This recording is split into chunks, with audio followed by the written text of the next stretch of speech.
upskilling for us at any point in time is sharpening the saw. Net of it, I think the approach to sharpening the saw is probably what has changed. People are losing human-to-human connection somewhere. Learners are expecting, bite-sized learning in small chunks. Divided and clustered learning, which is opposite of holistic learning. Actually, it has become equally important for us to be marketeers.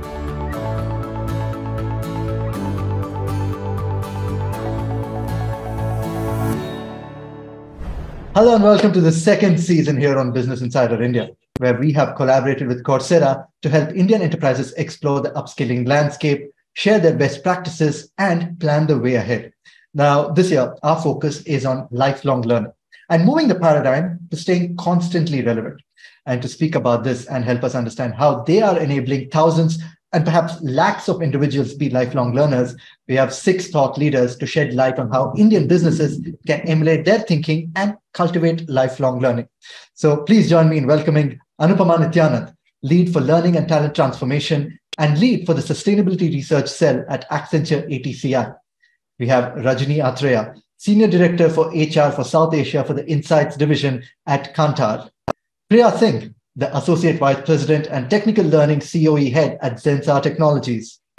We have GD Singh, the Head for Talent Management, Learning and Organizational Development at the Talent Acquisition Center of Excellence at Titan. Krishnan KS, the Vice President of Learning and Development at ITC Infotech. And joining us back is Dallas Krishnan, the MD for Coursera Enterprise for the India and ANZ markets. Thank you all so much for joining us here today. And let's get kick-started with upskilling. Now, the fundamental definition of upskilling has really transformed and changed in itself over the past few years. Now, I want you to help us understand, how has the concept of upskilling matured in the past few years? Anybody? Rajni? Okay, anybody? Rajni? Yeah, that's a good start. Yeah, thank you, Ashwin. When I think of upskilling, I always draw from Abraham Lincoln, whether it is 2021 or 2022 or 1900s. Abraham Lincoln said, you give me 6 hours and you ask me to cut a tree, I will spend the first 4 hours sharpening the saw. So upskilling for us at any point in time is sharpening the saw. How are we continuously remaining relevant? Depends on how sharp we are sharpening our own saw and how we are moving in tune with the times. 2021 has been a game changer in many ways. It has changed the way we live. It has changed the way we lead our businesses. It's changed the way we learn. So yes, it's brought about its own challenges, and we'll talk through as we go ahead. And I presume, Dallas, you're mostly responsible for keeping the saw sharp, because a lot of companies look towards you for them. Yeah. No, I think after what Rajni has said, I think there is not much that I can say more. It will only sound a lot more English. But net of it, I think the approach to sharpening the saw is probably what has changed. The sharpening the saw has remained in different ways and formats for a long, long time. I think the big difference is, I think when a butcher needs a butcher saw, and a kitchen knife needs a kitchen knife, right? So and how you train for both is where the big context is coming.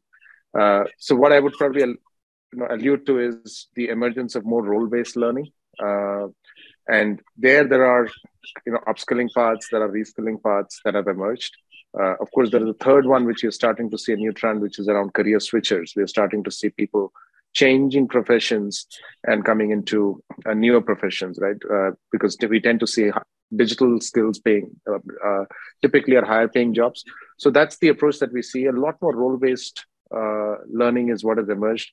Technology has enabled it because the ability to do assessment, the ability to measure a score, the ability to see how learning is progressing. There are many things that have emerged that technology has enabled. But at the end of the day, the learner needs to combine these in the context of finally achieving that sharpening the saw outcome for himself. I'm going to keep the machinery analogy in place, and I'm going to pull GD into the discussion. GD, my apologies, I skipped introducing you. I'm going to re-record that part in a while. No, but Titan is usually seen as the watchmaker, and you're all about precision in every sense of the word. Talk to us about precision changing in upskilling for you guys over the last couple of years. So, Ashwin, interesting that you asked that. So, actually, for us, it's very difficult to speak only about upskilling because there's a very thin line between skilling, upskilling, reskilling, cross-skilling, like Dalit said.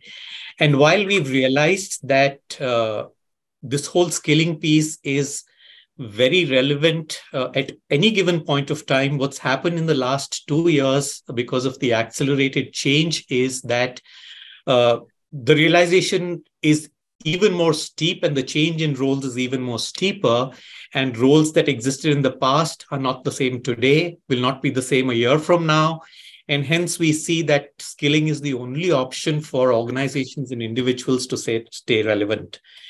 And what we've then done is, very interestingly, we've created a skill maturity matrix for now and for the future in the organization at Titan. And we continuously monitor that to say which are skills where we need to invest more for today and for the future, both at an organizational level, and then break that down to the individual level. Copy that. Krishnan? So just to add on, I think probably, skilling became a part of the mainstream dialogue maybe 5-6 years ago when, everyone used to talk about it. I think what has really happened over the pandemic, at least in the IT industry, is that, the narrative has shifted a bit. Earlier, we had a lot of people who worked on the so-called legacy technologies, and you needed to reskill them into the more emerging, digital technologies.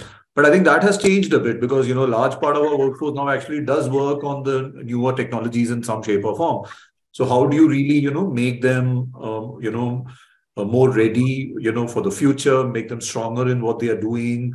I think, that's really, what the major shift has been. I think as Dallas and others brought out, it's become a lot sharper. So you're really looking at each person and their needs and coming up with very personalized, role-based interventions to help them progress in their own careers in the right way.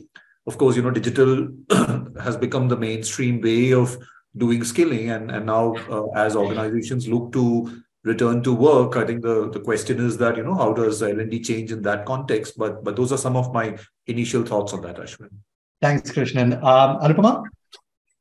Yeah, thanks, Ashwin. I think much has been said by my co-panelists. I would like to take a step back and then look at, how these past, 3 or 4 years, not 4 years, I think, 3+ years have changed. My observations are significantly around, 3 areas. Now, to me, firstly, it feels as though the changes are happening like a nuclear fission, right? So the pandemic came, then the war, economic challenges, climate challenges, population challenges. The challenges are never ending. And at the same time, there are newer things that are happening. For instance, everybody is talking these days about generative AI and large language models and, the kind of problems they may solve and so on. But in the midst of it, what is that we are seeing is people are, seeking, different ways to adapt in this uncertain world.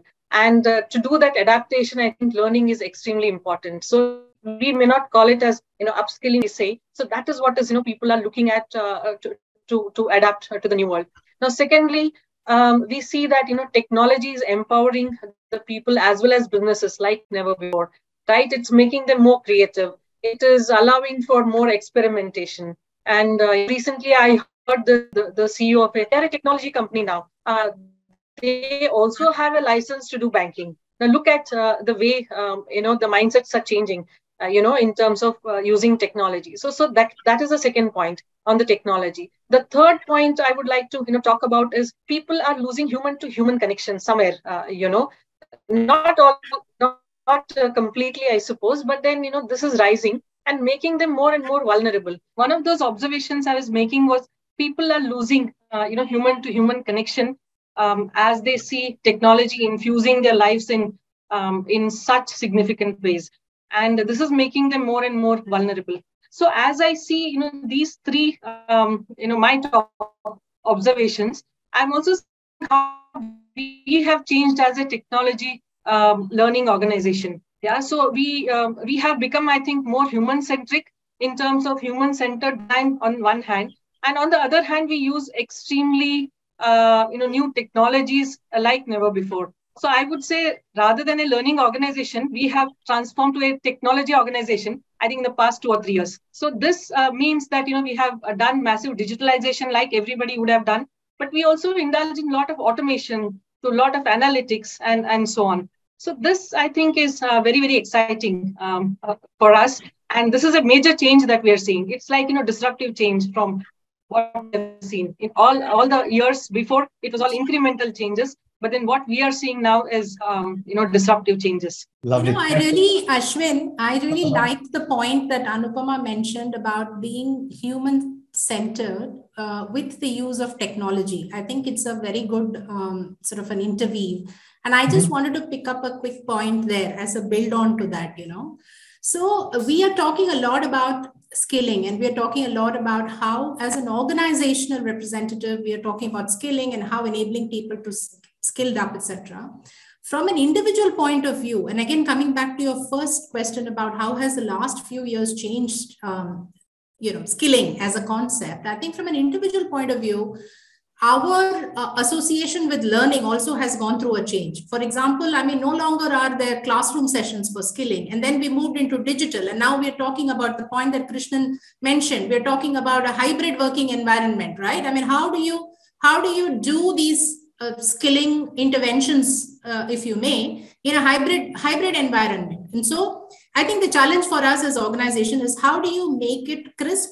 Because attention time spans have also become lesser. How do you make it crisp for the learner so that the learner can learn at their own pace and time? That's number one. How do you make it engaging in an environment which has got a physical, a digital, and a hybrid? How do you make it engaging? And therefore, coming back to Anupama's point, the use of technology, like, instant feedback mechanisms, like Mentimeter, for example, to get that engagement going even in a digital and a hybrid environment. So we are also having to resort to multiple ways of making that skilling engaging and useful for the learner. So I just wanted to kind of piggyback on Anupama's point there on that. So let me just complicate that a tad more, right? In the sense that I remember GD was talking about a fine line between reskilling, upskilling. Anupama was talking about building that human connect, which you seconded. But also I feel that, you need to look at it and ensure that it's a holistic development of sorts.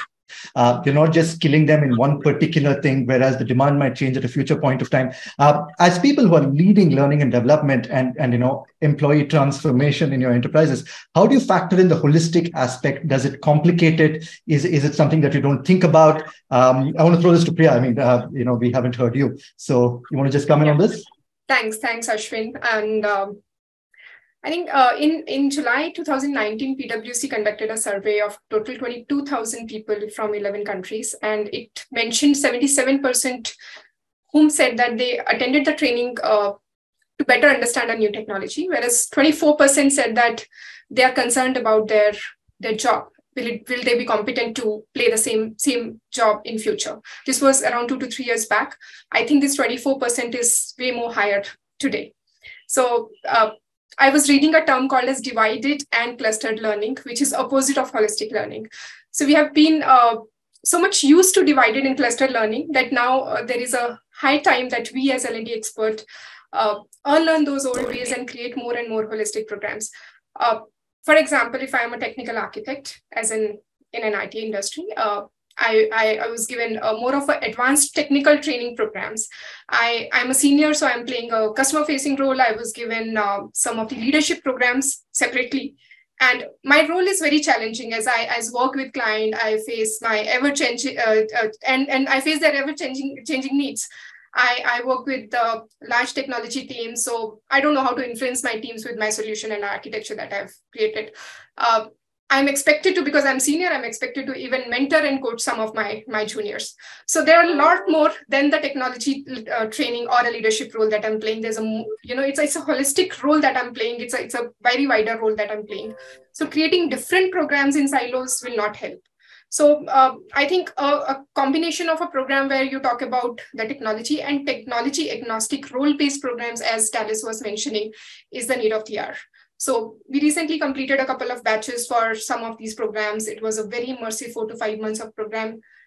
Talk about technology, bring everybody together, make them do research, make them publish some papers, white papers, go and present in industry forums, all of that together. So I think that's something which is very much needed. Yeah.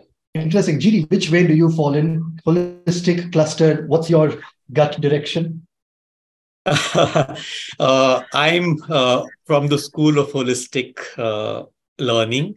And my reason for that really is, it is extremely important. And we realized that in the last couple of years, that as an organization, we link roles, skilling, learning, mentoring, projects, jobs, all of that holistically, so that any learning that is happening is actually resulting in not just skilling, but brings about a shift in the way the individual works and often in what the individual does. And making sure that we build accountability in that process. And hence, what we've done is at Titan, almost all our interventions, except for the very basic ones, we've moved away from a learning program to a learning journey, which is based on the context of the individual and the role.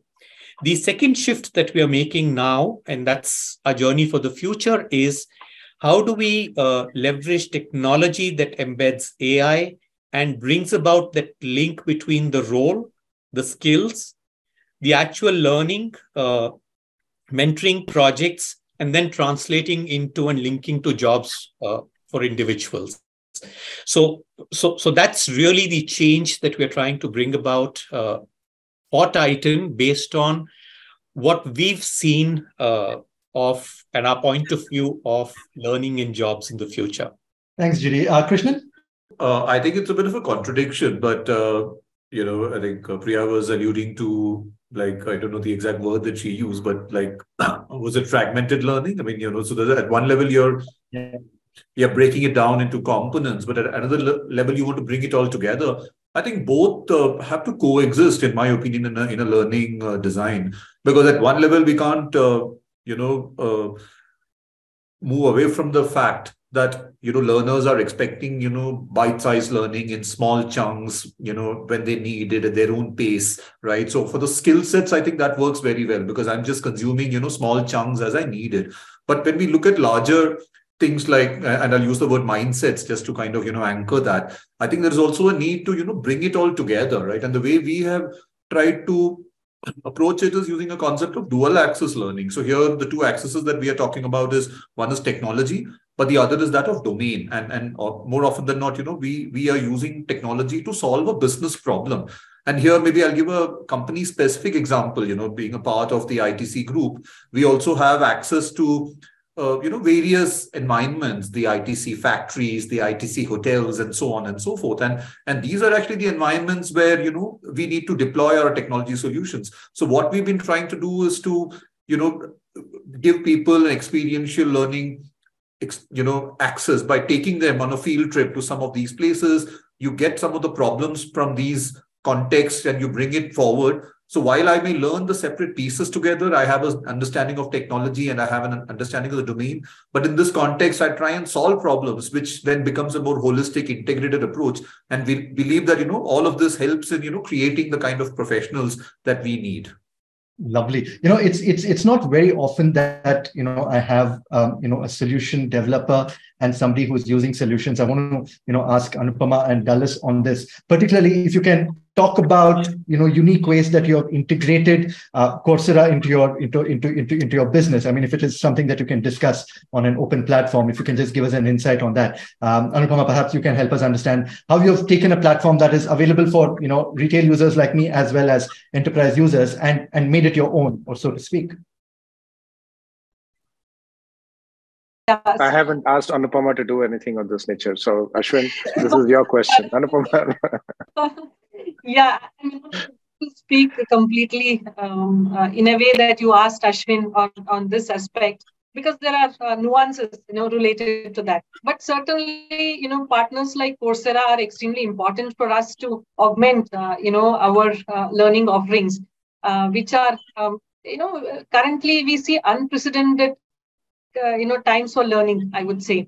There are increasing complexities around scale, then the change dynamics that we see, And my fellow panelist was speaking about changing, client needs, then changing business needs, right? And changing employee aspirations. Employees also are becoming extremely aware of, where their career should go, which is a good thing. And, how to address those aspirations and, role rotations, etc. Then there are, technology changes. We are in the technology industry. So for us, technology changes are like, so rapid. Then we have to keep up with that. And then changes on ways of working and learning, isn't it? Changes of working. We all talked about hybrid models. Now, the changing ways of learning as well. So with all of these happening, now obviously, we have to take a very, very holistic for me is that, how do we take a look at creating this, the learning strategy itself is one in one way, but also about, does it help our employees, right? So from that perspective, I would look at, three things, basically. One is, have we defined what to learn? And this keeps on changing, isn't it? So every year, companies come up with newer strategies, newer growth areas, and, newer vision they have, and so on.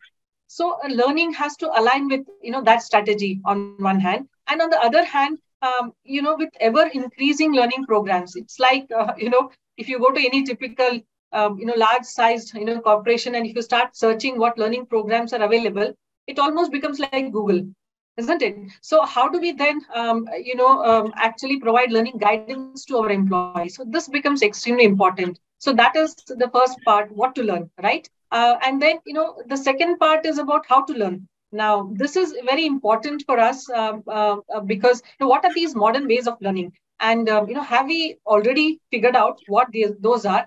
Or, there are emerging disciplines that are seen all around us, which are perhaps, thought-provoking for us to see what else can be done, how else we can innovate around, how people can learn. And finally, as we do all of this, what about employees, right? So how does any learning benefit employees? So there is always this, people ask, what is in it for me, isn't it? So that is another thing that we need to kind of link as well as articulate about how does it help employee careers. So then, there are these three things that are coming together. One is the business, the other one is the learning teams, and then the employees. So how do we kind of, marry the requirements of all of these people together? That, according to me, is, holistic. Thanks, Anupama. Thank you, Anupama. Maybe I'll just add a couple of perspectives, more from a platform perspective, in the context of what we are trying to do to make these learning journeys more individualized, more personalized, right? So, and one of the fundamental philosophy that we work is to say that, okay, no two learners are the same, even if they do the same job, right? Because for every job, every individual has different sets of skills and different competence levels, and hence learning needs to be aligned around what that individual specific to trying to learn needs to do, or needs to upskill or reskill himself on. The idea being, if I'll probably go to a Titan story here. Titan's typical marketing strategy is they say N is equal to 1, right? The smallest segment is when an individual gets marketed in such a way that he feels it as his own. I think learning is moving in that direction, where we are seeing every learner is finally saying, okay, I am doing this data analyst role, but I don't, of the 6 things, I am behind only in programming, but I don't need math and probability because I'm really strong at that for the level and the role or the project that I'm doing. So give me stuff that is more related to that, right? So that's typically to do with, I would say, a role and a skill dimension. But there are other dimensions that Anupama spoke about, which is there is a dimension of domain, which we're starting to see, a business domain that is coming in, right? Especially in technology learning. Technology by itself doesn't solve everything. You need to attach it to a business domain. So there is a linkage. AI in healthcare is an important area to work on, right? So people need to connect those dots. And IoT is very different as a concept when it is a wearable on a Titan watch versus when it is deployed in a smart grid, right? So you need to bring that domain context. And the third one is, I think probably one topic that Anupama shared and most of us will agree is the context of human touch, right? So the newer age skills that are coming, we could typically call it the human skills. I know Accenture has a word called power skills around this, which is built around critical thinking, problem solving, storytelling, right? Persuasive communication, much, much softer aspects. And in that sense, combining a technology or whatever the hard skill of a role, combine it with the adjacent areas that make that skill to be more impactful. And the third one is, of course, the human skills that translate them into a more effective outcome, right? So I would say 3 dimensions: business, technology, and human. We look at these 3 and then try and find technology solutions that can make the learning experiences more individualized. And with the generative AI, other day I was with a customer and who said, "Okay, Dallas, you will have no business very soon because there is the new concept that is emerging on GitHub, that is the GitHub Copilot, right? And that's the latest thing where programmers don't need to learn anything because he'll just go to GitHub Copilot and get his code done, right? So, but then the other 2 dimensions is something that GitHub Copilot still is not able to do, right? So, thanks, Dallas. Just to add to that, on the dimensions, I was just, looking at how we look at the dimensions, and you're right, technology, the domain, the human skills, and the way we deliver our work, etc. But, there is something that is emerging, which is about, are we doing our, business responsibly? Yeah. So this purpose-led and, sustainable kind of business. So, there is a large emerging need that is there for us. And of course, we are a technology company. So we look at how do we, design and develop green software. So this might mean different things to different organizations. But, this is one emerging area of discipline where, there is a huge consciousness shift that is happening on what we are doing. Is it right? And, what we should be doing really to see that our business is not disruptive to the environment, to the planet as a whole, but at the same time managing the economies and then managing the livelihoods of people and so on. So we have to balance. Sustainability is all about balancing, isn't it? So how do we balance all of this? And this learning is emerging as a very, very important force for us to inculcate this mindset shift in the people of how do we, do everything that we do in a purpose-led way. Yeah. Yeah. Very well said, Anupam. I think the purpose coming, the concept of purpose, larger purpose is coming much and much stronger. And especially when we see this with younger folks, when we go to campuses, when we talk to students, that's something that's coming out very, very strongly. While okay, this is the pay package, this is the work that I will do, great. But I also want to know, what do you have as a position on, let's say, the larger issues on the planet, right? So, and how are you aligned to that? Am I contributing towards that? I can see this as an emerging trend too. And we see that in our learning trends as well. A lot of we have a strong collection on sustainability and SDG and SDG goals. And we can see there is tremendous amount of interest coming in learners, especially young learners from there. So I want to build on that. Kantar is a research, insights, and consultancy company. So we have a fair bit of research and insights in terms of exactly the point you mentioned, Dallas, on purpose, right? Research shows very clearly that preference for a particular organization from people on campuses is increasingly based on the social purpose of the organization. So purpose is like paramount. That's one. Now, I also want to kind of come back to the point that I think GD or Krishnan, you made in terms of tuning learning to the individual as per their preference. I just want to kind of highlight, I think it was Krishnan, you mentioned it. I mean, no two learner is the same. And therefore, how do we kind of customize it? And I want to share an example from Kantar. We have something called the Kantar Academy, which is not a physical academy, but which is a systemic academy where all kinds of learning is kind of nested into that. And of course, the whole is bigger than the sum of its parts. So we have, solutions learning, we have technical, soft skills, managerial, whatever, for learning at pace. And also it's a mix of physical and digital. But the most important thing there is the moment you enter into Kantar Academy, a bot asks you a set of very interesting questions, which could be as simple as you go to the supermarket and you don't find something that you're looking for. Do you ask the shopkeeper, or do you go to another supermarket, or do you go around looking for it? Questions like these. And after a set of interesting questions like this, it shows you what kind of a learner you are. And depending on what kind of a learner you are, depending on your learner profile, it curates the learning programs. It suggests what can you learn and how can you learn. And some of our partner learnings, including yours, are all part of this curated learning that goes individually customized to our learners. So in that sense, I mean, we are also increasingly and very, very completely conscious that no two learner is the same. One size doesn't fit all. We can't really force feed anybody. You can take the horse to the water, but the horse will have to drink the water, right? And therefore, how do you create a culture of learning? It's not just one, training or scaling or whatever. How do you create an overall learning organization? That's what we are focused on, from a Cantar perspective. Rajni, that's in fact pretty much the crux of this discussion. In fact, this year's focus for us is about enabling lifelong learning.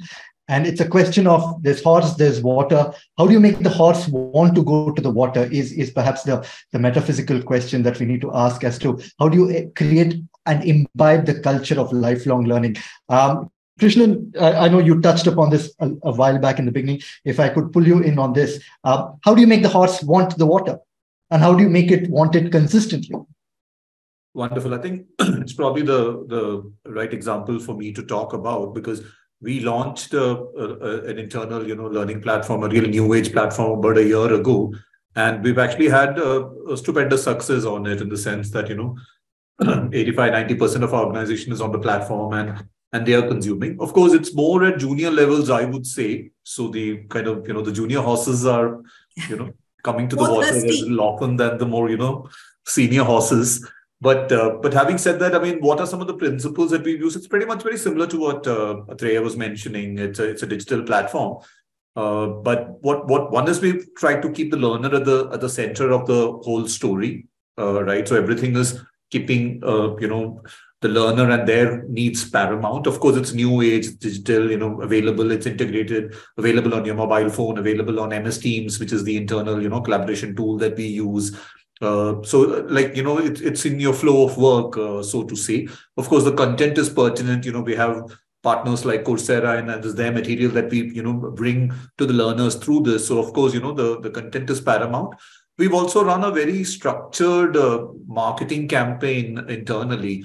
And we've done it very consciously by actually using some of our learning champions as the ambassadors, because with so much of marketing that happens, people are very skeptical of anything that, quote unquote, management wants to say, right? They'll always imagine a vested interest behind the message, right? So what we've tried to do is to really, make their peers as part of the messaging, and then they kind of relate to it and connect with it.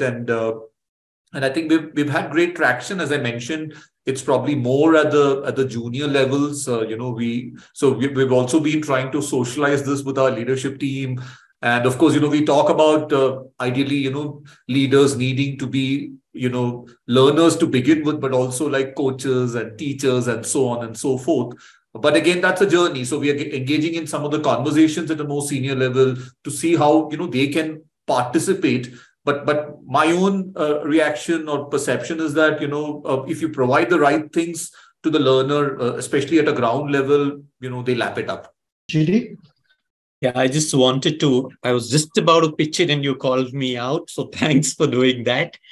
I think for this culture of continuous learning, first, it boils down to what is in it for the individual and how can we make the individual see that benefit. And hence that intentionality to say that there is a link between skilling and performance and growth, and for the individual to be able to see that is extremely important. And at the core of, this culture of continuous learning is also who is responsible for this. And for us, what we've done is at a leadership level, we've said it is about creating an ecosystem that encourages and rewards learning and skilling across the organization as part of a competency framework. We've got leadership competencies, and we've got a set of what we call core competencies. And one of those core competencies is being innately curious, and that embeds continuous learning and application into all our people processes. So I think for us, our journey is much more about that intentionality. And we are increasingly seeing and actually even encouraging and pushing our leaders to not only be learners, but to be teachers as well. And we've seen that when that starts to happen, the whole ecosystem starts to, I've experienced that from my leader and I share that with my team, and it just cascades down throughout the organization and magic begins to happen. Sorry, Ashwin, if I could just add a point more. I mean, when we were launching our platform, one of the thoughts that we had is our competition is really Instagram and Netflix. So, for example, like people log into Instagram every day and spend their 10 minutes on the platform, right? And weekend is OTT time. I think all of us kind of understand that, right? So now it's one thing for people to learn during their work hours, but, are people logging in, even over the weekends? And we've done it in a very subtle way because you can't be very overt about these things. But there's been a marketing campaign where a mail comes into your mailbox on a Friday, and we share some of the most exciting content that's available on the mobile, because you would imagine that they may not be wanting to kind of open their laptops necessarily, but the phone is always there, right?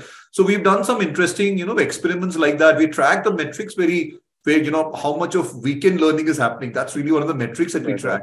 And through some of those things, I think we've been able to shift the needle a little bit. So I thought I'll just add that point too, Ashwin. Yeah. And recognition is recognition. I just wanted to say recognition is a big part of getting the horse to drink the water, right? I mean, you just call out and then you link it to career pathing, or you kind of encourage, you use subtle measures, marketing, and just bring out the what's in it for me more. I think that's the series of interventions that can really, to your point, Ashwin, get the horse to drink the water.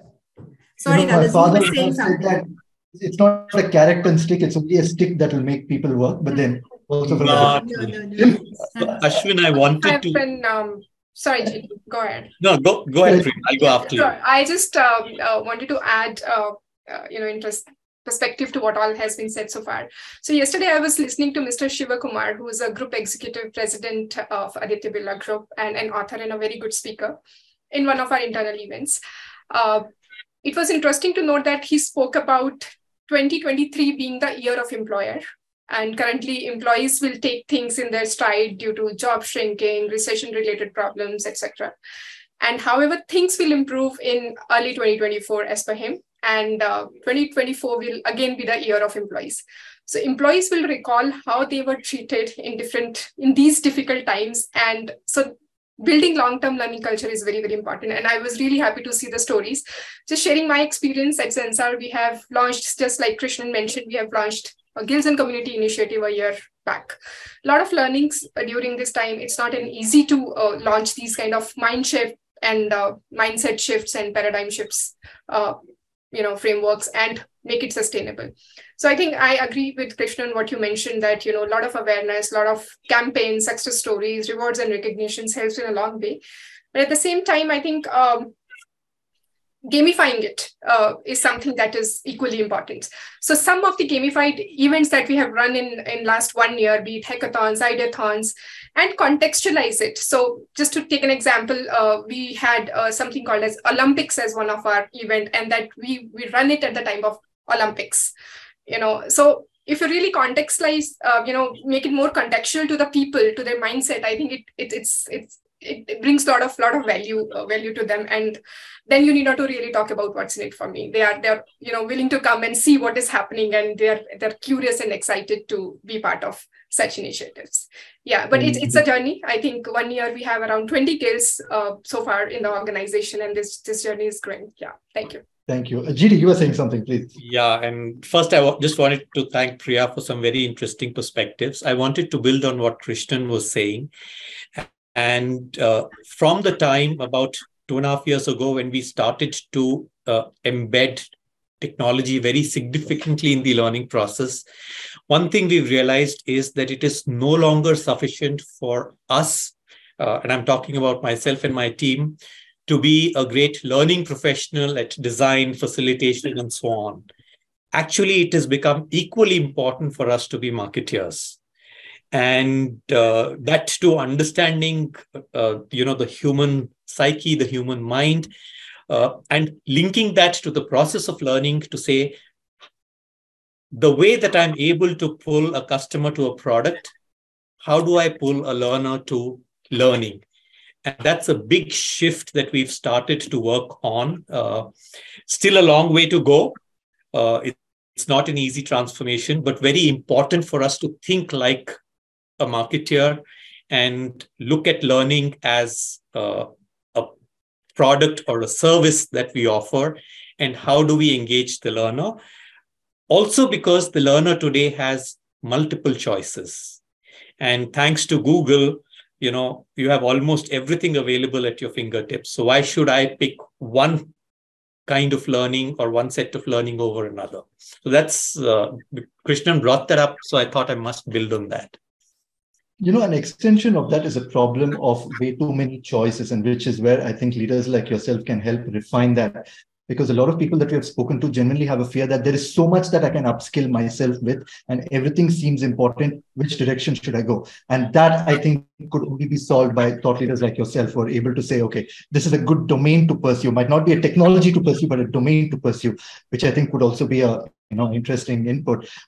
Closing notes, if I could have Priya, Anupama and Dallas come in on this. Anupama?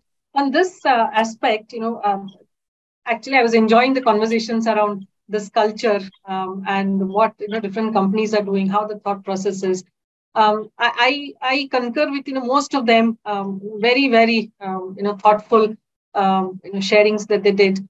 However, 2 points I wanted to bring about is the culture starts at the very beginnings, isn't it? When we want to inculcate a certain culture in our children, we start right at the beginning. Now, similarly, what we do is, one of the examples I would state is in the last 2+ years, what we have done is we have transformed one of our largest programs, which is our entry-level learning program. So earlier it used to be, you get them ready for the job, and then they start working on the projects, and everything starts rolling from there and so on. So what we did was we intentionally kind of took a holistic look at it about what do we want these people to emerge as. So we want them to be really full stack or multi-platform experts, deep skilled experts over a period of 2 years. So we were willing to make that kind of an investment, not just in terms of money, but then it is in terms of the thought process of how do we build these expansive skills in them and make them ready for the future. So that was our thought. And then as we did this, what is that excites them to do this, right? So we also introduced fast track promotions for people if they want to take this journey and then build their skills in such a way that they are able to craft their career. So at the crux of all of it was how do we enable them to craft their careers with the future as something that they want to pursue. So, this in my opinion, was one of those, large culture changes that we did, where we said that, your lifelong journey starts now, and it is not going to end because, you are in this industry, the tech industry. So that is, something I just wanted to give as an instance here. But at the same time, we changed certain things. There is this term being talked about, lifelong learning. So we used to call this as continuous learning and all those things, right? Upskilling, reskilling, and so on. It's heartening to know that everybody is recognizing that the learning has to be lifelong. There is no end to it. So this itself, using these terms makes it extremely important for people to understand and imbibe that this is something they have to be on it all the time, right? And even things like, we don't call our programs as training programs. Training is what others do to you. And we have changed intentionally and consciously, we use the terms learning. So which means that, learning, that is something that you do, isn't it? But at the same time, while we do all of this, we put together all these, great programs and then tell them, what is in it for you and how it helps you craft your career and all of that. I think culture also has to be more visible, in my opinion. So when I say more visible, is it about, the top-down actions of our leaders and our organization on the whole? is being visible to the employees. Say, for instance, we publish some of these stats that we spend about $1 billion every year in educating our people and developing our people, or people put in about 40 million learning hours in a year, and so on. So this is one way of telling people, but at the same time, it is about walking the talk, right? So if I can give one example, when Julie Sweet assumed her, CEO position, the very first day, what she did was she released a learning module for people. And if you look at her interviews or her conversations, even within the company, there is no conversation she does without mentioning about learning.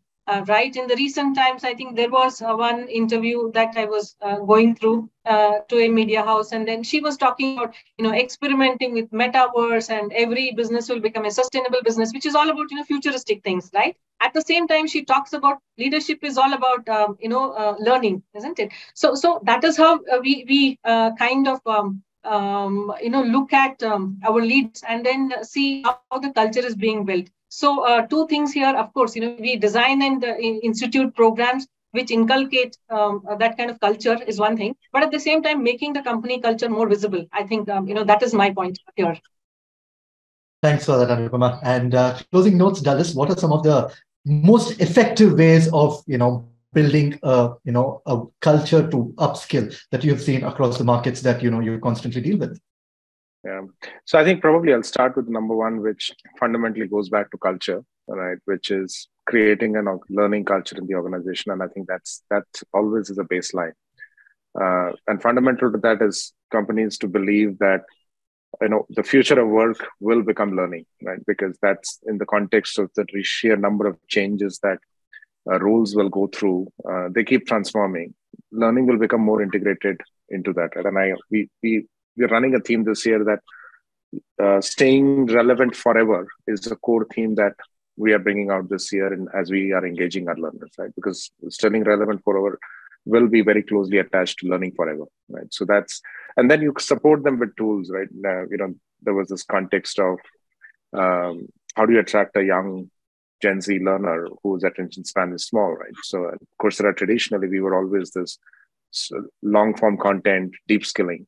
So we actually, through research, we figured out that there is a better way to get more engagement, and we actually blew it up into 200,000 micro clips. So today, and when we tested it, the results were outstanding, right? For example, persuasive communication is a leadership skill that we typically teach. There is a specialization around it, which can be 80 hours. There is a set of courses around it. Something around storytelling, which could be something like an 80 hours course. But when we broke it down into clips and what is storytelling, which was a 4-minute video, we realized that people were more than willing to consume those small videos and then they would come and start doing the longer form, real, stuff that will make a change to them, right? Finally, Anupam spoke about the fact that it's about how you learn and how you deploy that learning. That is where the change will actually happen. So we are starting to see this trend where we found 50% of the learners who came through clips actually went to doing a deep skilling requirement because they realized. 30% of them took assessments to figure out where they stand, and then they decided to pick up another new course where they found that they had certain new gaps. So we are starting to see these emerging tools. And to GD's point, I think marketing is a very ingrained function in learning that has started to come in, right? There's embedding the small clips, sending it to learners, getting them enthused. So one of the things that we did in our platform was actually, on a learning platform, there is actually a marketing module, right? And when we tell people, why do you have marketing tools on your platform? We said, no, this is now integral to how learning is to be deployed, right? So the deploying right piece is probably the second phase that we talk about, right? Learning as a culture, then the right type of learning, and then deploying it in the right way is probably the third thing that I would probably conclude with. Lovely. Thank you for that, Dallas. I know I've slightly overshot the time that we had blocked on your calendars, but truly, this was a fun conversation, and I didn't want to necessarily slow it down at any point of time because it was so much of organic insights coming your way on how all of you are looking at building the upskilling initiatives in your enterprises. And on that note, this is the end of the first of this year's series on our insights into the upskilling world and how enterprises are enabling lifelong learning. Krishnan, GD, Anupama, Rajni, Priya, Dallas, thank you so much for your time. And as I always like to end my discussions, I look forward to having you back with us to tell us more, perhaps a few months down the line, on how you have innovated and give us a sneak peek into how you're thinking. On that note, thank you so much again. Have a great week ahead and take care. Thank you, Ashwin, and really wonderful. So much.